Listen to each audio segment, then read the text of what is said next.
नमस्कार, मी आनंद पोहनेरकर आपल्या सर्वांचं महाराष्ट्रवाणी बातमीपत्रात स्वागत करतो. पाहूया आजच्या ठळक घडामोडी. विद्यार्थ्यांनी केवळ नोकरी शोधणारे नव्हे तर नोकरी निर्माण करणारे उद्योजक बनलं पाहिजे. कृषी आधारित उद्योगाच्या माध्यमातून परभणी तसेच मराठवाड्यातील स्थलांतर थांबवणं शक्य आहे.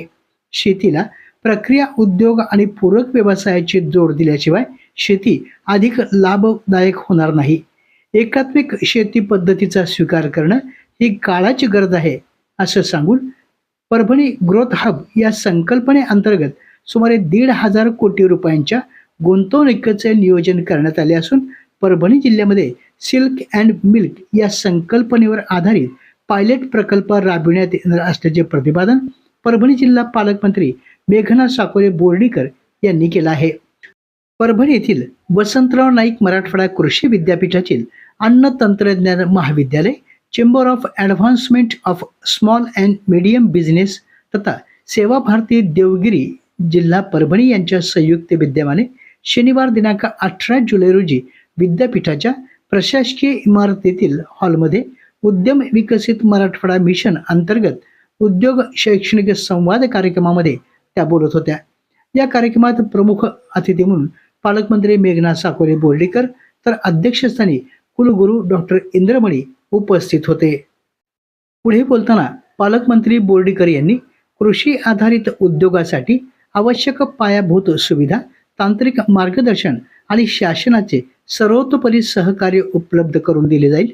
कृषी पदवीधरांनी शेतीकडे उद्योजकीय दृष्टीने पाहावं, कारण शेतीतूनही मोठे उद्योग उभे राहू शकतात, असं त्यांनी यावेळी स्पष्ट केलं. आपल्या अध्यक्षीय भाषणामध्ये कुलगुरू डॉक्टर इंद्रमणी यांनी यशस्वी उद्योजकांसाठी गंभीरता, विनम्रता, सहनशीलता आणि सातत्य हे गुण अत्यावश्यक आहेत असे स्पष्ट केले.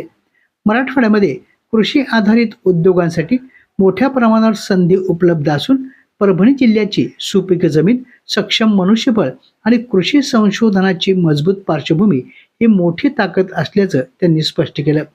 परभणी फर्स्ट हा विकासाचा नारा प्रत्यक्षात उतरवण्यासाठी उद्योग, शिक्षण संस्था आणि शासन यांनी एकत्रितपणे कार्य करण्याची आवश्यकता असल्याचं त्यांनी यावेळी स्पष्ट केलं. यावेळी डॉक्टर उमेश कांबळे, श्रीपाद ठोंबरे तसेच आतिश साळुंके, सतीश भोरकडे, शिक्षण संचालक डॉक्टर बाबासाहेब ठोंबरे तसेच डॉक्टर भगवान आसेवार, डॉक्टर राकेश अहिरे, डॉक्टर राजेश क्षीरसागर आदींची यावेळी उपस्थिती होती.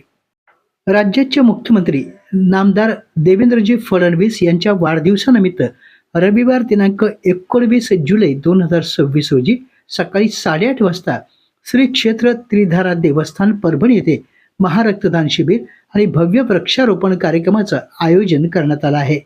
या कार्यक्रमाचं आयोजन भारतीय जनता पार्टी परभणी महानगर जिल्हाध्यक्ष शिवाजी भरोसे यांच्या वतीनं करण्यात आलं आहे. कार्यक्रमास पालकमंत्री मेघना साकोरे बोर्डीकर, ज्येष्ठ नेते माजी आमदार रामप्रसादजी बोर्डीकर, ज्येष्ठ नेते माजी मंत्री सुरेश वरपुडकर, प्रदेश उपाध्यक्ष संजय कोडगे तसेच जिल्हा प्रभारी प्रवीण घुगे यांची उपस्थिती राहणार आहे. मुख्यमंत्र्यांच्या वाढदिवसानिमित्त समाज उपयोगी कार्यक्रम राबविण्याच्या उद्देशाने या महारक्तदान शिबिरासह वृक्षारोपण अभियानाचं आयोजन करण्यात आलं आहे. या महाउपक्रमात जास्तीत जास्त नागरिकांनी सहभाग नोंदवावा असं आवाहन आयोजक तथा भारतीय जनता पार्टी महानगर जिल्हाध्यक्ष शिवाजी भरोसे यांनी केलं आहे. भारत निवडणूक आयोगाच्या विशेष सखोल पुनरीक्षण मोहिमेमध्ये गंगाखेड उपविभागाने राज्यात 9वा तर छत्रपती संभाजीनगर विभागात प्रथम क्रमांक पटकावत उल्लेखनीय यश संपादन केले आहे.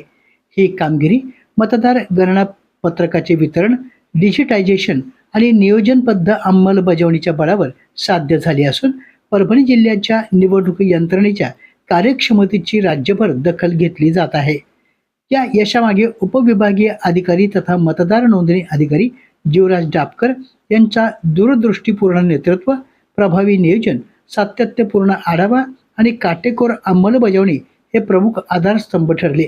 त्यांनी प्रत्येक अधिकारी आणि कर्मचाऱ्यांशी सातत्याने समन्वय साधत संपूर्ण यंत्रणेला एकजुटीने काम करण्यास प्रेरित केले.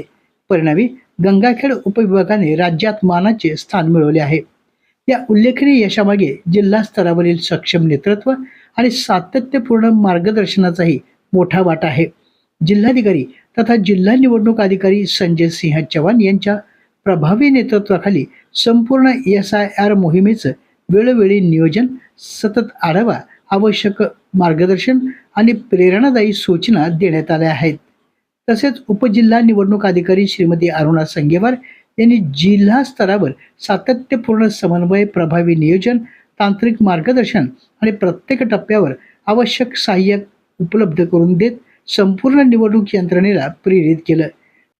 या उल्लेखनीय यशामध्ये गंगाखेडच्या सहाय्यक मतदार नोंदणी अधिकारी तथा तहसीलदार श्रीमती उषा किरण शृंगारे, पालमचे तहसीलदार कैलाशचंद्र वाघमारे, पूर्णाचे तहसीलदार माधव बोथीकर यांनी आपापल्या तालुक्यांमध्ये उत्कृष्ट नियोजन, सातत्यपूर्ण पाठपुरावा आणि प्रभावी नेतृत्व करत मोलाचं योगदान दिलं आहे. हिंगोली जिल्ह्यातील नागरिकांना सुरक्षित, दर्जेदार आणि भेसळमुक्त अन्नपदार्थ उपलब्ध व्हावेत यासाठी अन्न आणि औषध प्रशासन विभागाने 15 ऑगस्ट 2026 पर्यंत विशेष तपासणी मोहीम राबवून प्रमुख हॉटेल, स्वीट मार्ट आणि किरकोळ विक्रेत्यांच्या आस्थापनावर धाडी टाकाव्यात. तसेच अन्नपदार्थाचे नमुने तपासून दोषींवर कठोर कारवाई करावी असे निर्देश जिल्हाधिकारी राहुल गुप्ता यांनी केले आहेत. हिंगोली जिल्हाधिकारी कार्यालयात अन्न सुरक्षा आणि मानके अधिनियम 2006च्या प्रभावी अंमलबजावणीसाठी आयोजित जिल्हास्तरीय सुकाणू समितीच्या बैठकीमध्ये ते बोलत होते. यावेळी पोलीस उपअधीक्षक प्रेम प्रकाश माकोडे, जिल्हा कृषी अधिकारी कार्यालयाचे प्रतिनिधी प्रसाद हजारे, जिल्हा पुरवठा अधिकारी आप्पासाहेब पाटील, जिल्हा उद्योग केंद्राचे व्यवस्थापक रवींद्र पत्की, अन्न आणि औषध प्रशासन विभागाचे सहाय्यक आयुक्त पवनकुमार खताळ, अन्न सुरक्षा अधिकारी राजश्री सावंत तसेच शिक्षण आणि आरोग्य विभागाचे प्रतिनिधी यावेळी उपस्थित होते. यावेळी बोलताना जिल्हाधिकारी राहुल गुप्ता म्हणाले, अन्न व्यावसायिकांच्या आस्थापनांची नियमित तपासणी करण्याच्या सूचना त्यांनी दिल्या. तसेच प्रमुख हॉटेल आणि स्वीट मार्टच्या स्वयंपाकघराची साठवण व्यवस्थेची, स्वच्छतेची आणि कचरा व्यवस्थापनाची सखोल पाहणी करण्यावर देखील त्यांनी भर दिला. तसेच तपासणी दरम्यान अन्नपदार्थाचे नमुने घेऊन त्यांची प्रयोगशाळेत तपासणी करण्यात यावी. तसेच नियमांचे उल्लंघन करणाऱ्या आस्थापनांवर कायदेशीर कारवाई करण्यात यावी असे देखील त्यांनी यावेळी स्पष्ट केले. भारतीय हवामान विभागाने पुढील 5 दिवसात राज्यातील विविध भागांमध्ये मेघगर्जना, विजांचा कडकडाट आणि काही ठिकाणी मध्यम ते जोरदार पावसाची शक्यता व्यक्त केली आहे. या पार्श्वभूमीवर अनेक जिल्ह्यांना येलो अलर्ट जारी करण्यात आला आहे. या जिल्ह्यांना मेघगर्जना आणि विजांच्या पावसाचा येलो अलर्ट देण्यात आला आहे.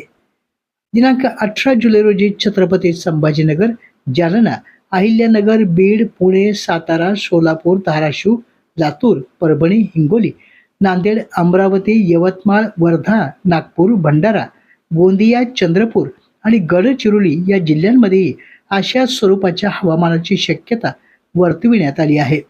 दिनांक 19 जुलै रोजी अहिल्यानगर, पुणे, बीड, परभणी, हिंगोली, अमरावती, वर्धा, नागपूर, भंडारा, गोंदिया, चंद्रपूर आणि गडचिरोली या जिल्ह्यासाठी येलो अलर्ट कायम ठेवण्यात आला आहे. विजांच्या कडकडाटाच्या वेळी उघड्यावर जाणं टाळावं, झाडाखाली थांबू नये, सुरक्षित ठिकाणी आश्रय घ्यावा. तसेच नागरिकांनी स्थानिक प्रशासनाच्या आणि आपत्ती व्यवस्थापन विभागाने जारी केलेल्या सूचनांचं पालन करावं असं आवाहन हवामान विभागानं केलं आहे. आपल्या जिल्ह्यातील अपडेट बातम्या पाहण्यासाठी आमच्या महाराष्ट्रवाणी या चॅनलला लाईक करा, सबस्क्राईब करा आणि शेअर करा. धन्यवाद.